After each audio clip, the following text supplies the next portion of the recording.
국내외 경제 이슈를 알기 쉽게 쏙쏙 배워보는 시간입니다. 금요일의 남자 홍계빈 글로벌 정치경제연구소장과 함께합니다. 수장님 어서 오세요. 예, 안녕하세요. 예, 자 오늘은 이커머스 시장 얘기부터 좀 해보겠습니다. 요즘 뭐 중국에서 온 알리, 테무, 쉬인 이런 사이트 이용하시는 분들도 굉장히 많으시더라고요. 네. 그동안에 이제 국내 시장에서 쿠팡이 강자였는데 너무 반격이 거세지니까 이렇게 쉽게 안방을 내줄 수 없다. 쿠팡에서도 또 대규모 반격에 나섰나 봅니다. 예, 지금 뭐 물가가 워낙 높으니까요. 네. 그 소비자들 입장에서는 중국에서 넘어오는 그 싼 물건들이 더 매력적일 수밖에 없죠. 너무 그래서, 싸더라고요. 그렇죠. 예. 그래서 이제 쿠팡 같은 데서 위기를 느껴가지고 지금 신규 투자 계획을 발표했는데 이게 물경 3조 원입니다. 그러니까 지난 6년간 그 쿠팡에서 물류 인프라에다가 그 쏟아부은 돈이 한 6조가 넘는 걸로 알려져 있으니까 예. 10년 동안 투자한 돈의 절반을 다시 지금부터 한 3년 안에 그또 투자를 하겠다는 겁니다. 예. 그래서 지금 로켓 배송이 있잖아요. 예.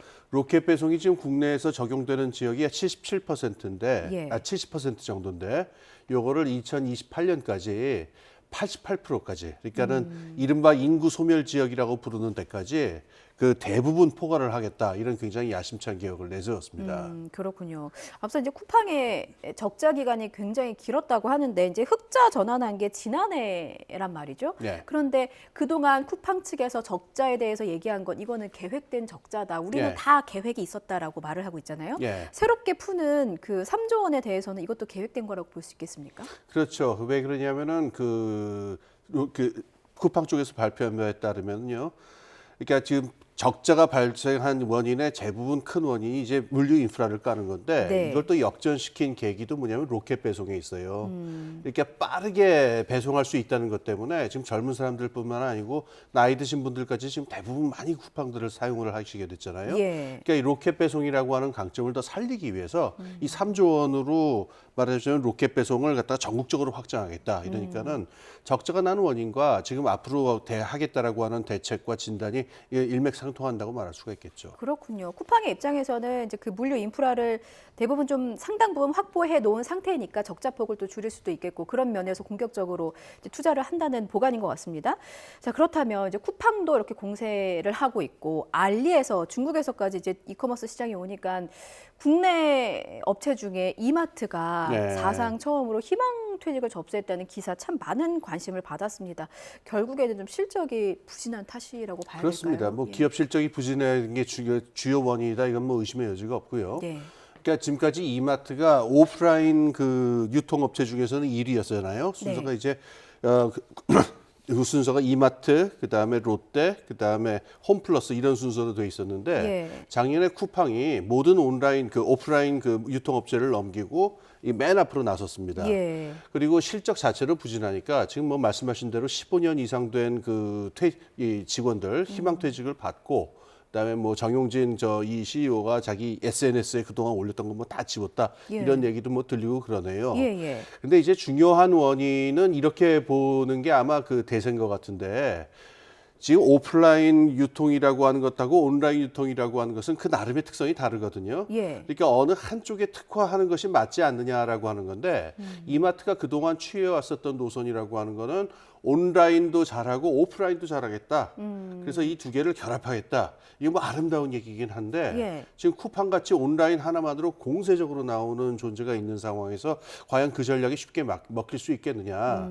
그래서 어중간한 입장으로 있었던 게 원인 아니겠느냐. 이런 분석이 있죠. 그렇군요. 그러니까 너무 이상적이었고 두 마리 토끼를 다 잡으려다 둘 다 놓치게 되는 상황이 이제 벌어질 위기에 놓여 있는 네. 건데 그렇다면 탈출구는 있을까요? 먼저 지금 뭐 어떻게 하시느냐 이게 보긴 봐야 되겠는데 네. 지금 당분간은 이마트 쪽이 그 관심의 초점이라기보다도 아까 말씀하신 대로 알리라든가 테무 이렇게 중국에서 넘어온 그 온라인 플랫폼 업체들하고 예. 쿠팡하고 어떻게 부딪히느냐 이 부분일 겁니다. 여기서 여러 파열구가 생길 테니까 여기서 이제 이마트라든가 기존에 있던 업체들의 어떤 기회가 파고들 수 있는 기회가 생길 수도 있겠죠. 그 틈을 노려야 되겠군요. 예. 쿠팡이 이제 이렇게 또 돈을 풀면서 반격을 하니까 알리는 또 돈으로 예. 재반격을 했습니다. 알리가 돈이 좀 많은가 봐요. 야, 알리가 돈이 많죠. 네. 그러니까 알리익스프레스의 그 모 회사가 그 저 유명한 중국의 플랫폼 업체 알리바바지 않습니까? 예. 그러니까 뭐 실탄, 그러니까 현금은 굉장히 많다고 봐야 될 텐데요. 애초에 쿠팡이 또 이렇게 그 3조 원을 갖다가 풀겠다, 예. 투자를 하겠다라고 하는 계획 자체가 알리바바에서 1조 5천억 정도를 갖다가 이 대한민국에다가 풀겠다라고 예. 하는 계획이 있어서 그랬어요. 근데 지금 좀 더 공격적으로 나서고 있는데 알리익스프레스 같은 경우에는 아예 한국에다가 그 물류센터를 갖다가 그 건설을 하겠다. 예. 그럼 지금까지는 중국에서 직구를 하는 형태였잖아요. 예. 그게 아니고 이제 한국에 물류센터가 생기면은 중국에 있는 물건을 가지고 와서 한국 물류센터에 쟁여놓고 있기 때문에 그 배송 기간이 확 줄어듭니다. 지금 알리익스프레스가 지금 배송 기간이 한 4일, 5일 또는 뭐 일주일씩 걸리기도 하고 그러는데요. 예. 이제 한국에 물류센터가 생기면은 쿠팡과 마찬가지로 하루, 이틀 이런 식의 그 아주 빠른 배송이 가능해지니까 예. 굉장히 그 공격적인 경쟁이 가능해지겠죠. 그렇군요. 이마트의 그 희망퇴직 접수 기사를 보니까 워낙 쿠팡과 알리 뭐 이런 업체들이 공격적으로 나오다 보니까 그럼 우리 유통시장의 구조 자체가 굉장히 그 지각 변동이 일어나는 건가? 굉장히 바뀔 수가 있나 이런 예. 생각도 들더라고요. 아, 그렇습니다. 이것도 아까 그 물류센터 말씀드린 거에서 또 예. 하나 주목할 점은요. 예. 이 중국에 있는 물건을 가져다가 쟁여놔서 뿌리니까는 빠르다 이것뿐만 아니고요.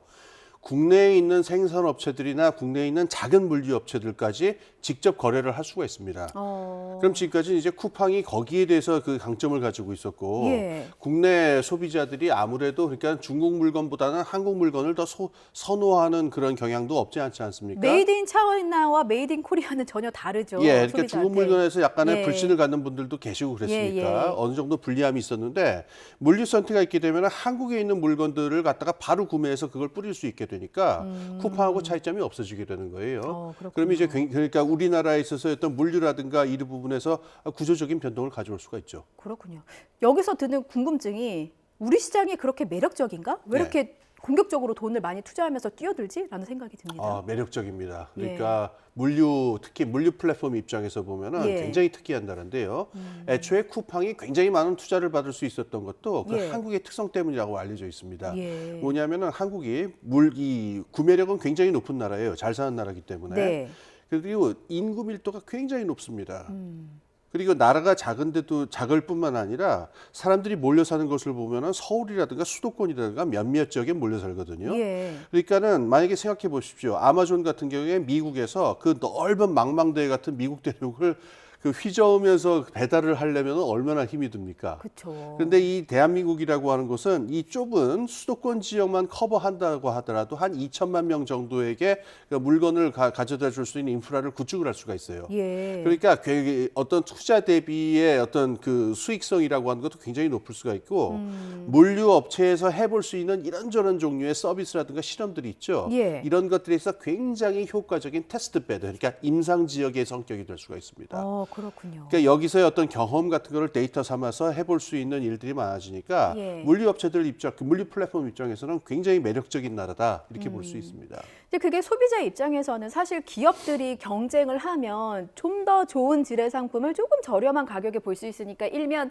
이득인가 싶기도 한데 예. 다른 측면에서 보게 되면 그렇게 공격적으로 해서 어쨌든 간에 어느 한 업체가 죽을 수가 있잖아요. 예, 그러니까 예. 큰 기업이 다 먹어버리게 되면 그때부터는 이제 독과점 논란이 있을 수가 있지 그렇습니다. 않겠습니까? 그러면은 우리 사업들, 우리 산업들, 우리 네. 그 작은 소규모 중소상인들은 어떻게 되는 건가 이런 우려가 또 나오더라고요. 그렇습니다. 이제 물류 플랫폼에서 가장 큰 뜨거운 쟁점이 되는 게 예. 이제 승자 독식이라고 그러죠. 결국 하나의 하나의 플랫폼 업체만 남아서 이게 결국은 생산자와 소비자를 다 지배하는 형태가 되는데 네. 지금 말씀하신 대로 소비자 입장에서나 생산자 입장에서나 가장 바람직한 거는 경쟁이 있는 상태가 돼요. 예. 그럼 이렇게 물류 플랫폼처럼 독점이 발생하기 쉬운 곳에 경쟁을 두기 위해서는 정부에서 일정한 원칙을 가지고 독점은 안 된다. 경쟁 기제가 발동할 수 있도록 상태를 유지하겠다라고 예. 하는 입장을 갖는 것이 굉장히 중요하다고 보입니다.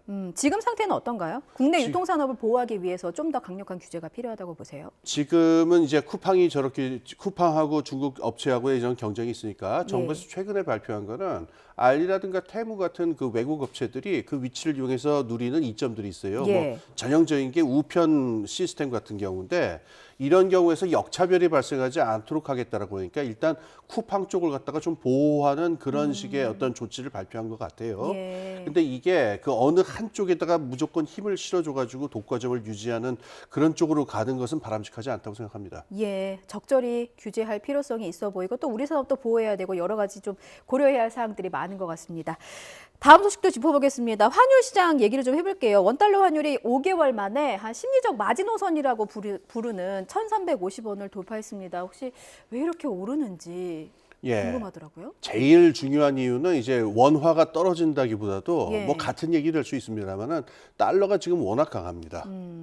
달러가 그 강한 원인이 여러 가지가 있는데 예. 우선 지금 금리 인하의 이야기가 들리긴 들립니다만은 이게 6월 전에는 안 될 것이다라고 하는 관측이 지배적이고 예. 심지어 올해 벌어지지 않을 것이다라는 관측까지 지금 나오고 있습니다. 미국 시장이 워낙 좋아서요.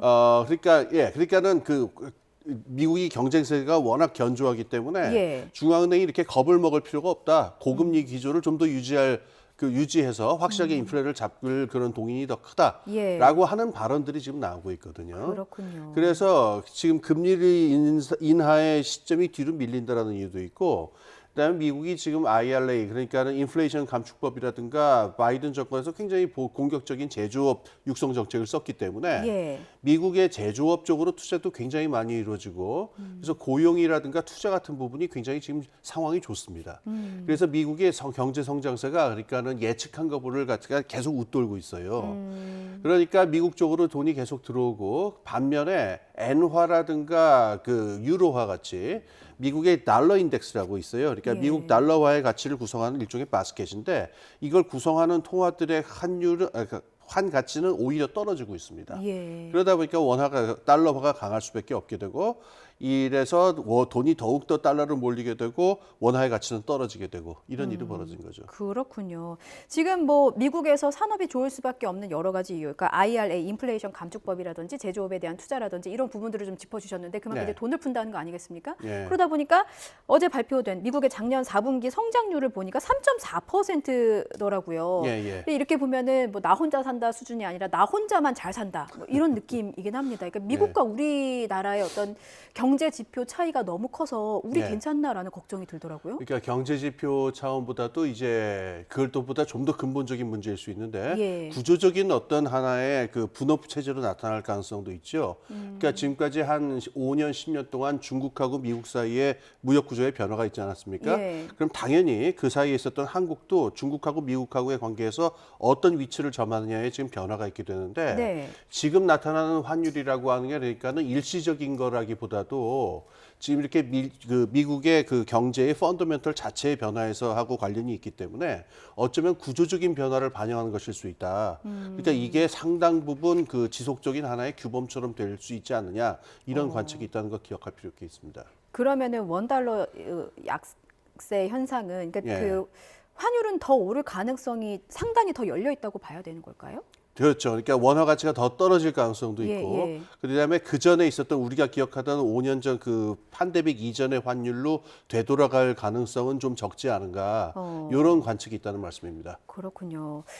앞서 미국의 금리 얘기해 주셨는데 여러 가지 전망이 나와서요. 시장에 그 예상치가 있지 않겠습니까? 그리고 이제 그 연준에서 언뜻 비춘 그런 의도들이 있었는데 그것보다 시기가 더 늦춰지거나 혹은 금리의 인하폭이 시장의 예상보다 더 적을 가능성도 지금 있다고 봐야 되는 건가요? 그렇습니다. 그러니까 한 2주 전까지 나왔었던 예측은 올해 한 3번 정도에 걸쳐서 인하가 벌어지지 않겠느냐. 한 번에 그 0.25%씩 해가지고서 결국 한 0.75% 정도 떨어져서 연말에는 한 4%, 4.5% 이 정도 되지 않겠느냐라는 예측이었는데 지금 말씀드렸듯이 미국 경제가 워낙 견조하고 이 성장세가 좋다 보니까 별로 급할 게 없거든요. 그리고 오히려 이번 기회에 인플레 같은 그 흐름은 확실하게 잡는 게 낫다라는 생각이 드니까 지금 자꾸 아까 말씀드린 대로 올해 연내에는 미국의 금리 인하가 없을 것이다라고 하는 예측이 많아요. 반면에 지금 일본 같은 경우에도 지금 엔화 그 마이너스 금리 정책을 그만두고 금리를 올렸고요. 유럽의 경우에도 금리를 더 올 가능성이 있다. 근데 뭐 영국 같은 데서 이제 금리를 내린다고 합니다만은 그래서 지금 그런 금리 부분에 대한 예측이 인식이 그 최근에 많이 바뀌어가지고 이걸 유념하실 필요가 있을 것 같습니다. 그럼 고유가, 고물가, 고환율 이런 삼고 상태를 계속해서 겪고 있는데 우리는 네. 앞으로 그럼 더 힘들어질 가능성밖에 없을 것 같아요. 어떻게 대비해야 좋겠습니까? 지금 말씀하신 게 다 연결이 돼 있죠. 예. 그러니까 지금 유가도 지금 높아지려고 하고 달러도 지금 높아지려고 해서 지금 원화 가치가 낮아지게 되니까 그러면 같은 원화로 외국에서 사올 수 있는 물건 가격은 다 오르게 되고 특히 석유값이 오르게 되니까 네. 이러면 이게 국내 물가에 대한 압력으로 가거든요. 그렇죠. 2022년하고 지금 비슷한 상황이 되는데 똑같은 문제를 지금 되돌이표를 지금 도달하고 있습니다. 2020년도 또 들어가고 그러는데 이 수입에 대한 압력, 환율에 대한 압력이 물가로 드는 것을 막기 위해서 다시 한번 그러니까는 국내와 국제 전체의 그 가격 구조를 갖다가 다시 점검할 필요가 있습니다. 예. 그러니까 외국에서 수입해 오는 그 수입원들을 좀 더 다변화하고 좀 더 합리화시킬 필요가 있고요. 국내에서의 유통이라든가 가격 구조에 영향을 줄 수 있는 부분들도 좀 더 합리화할 필요가 있겠죠. 그렇군요. 우리는 뭐 장기적 저성장에 들어가는 거 아니냐라는 우려가 큰 상황에서 이런 국제 이슈까지 함께 더해지다 보니까 경제 정책 짜기가 쉽지가 않을 것 같습니다. 그렇습니다. 예, 많은 고민이 필요한 시점입니다. 여기까지 듣겠습니다. 지금까지 홍기빈 글로벌 정치경제연구소장과 함께했습니다. 잘 들었습니다. 네, 감사합니다.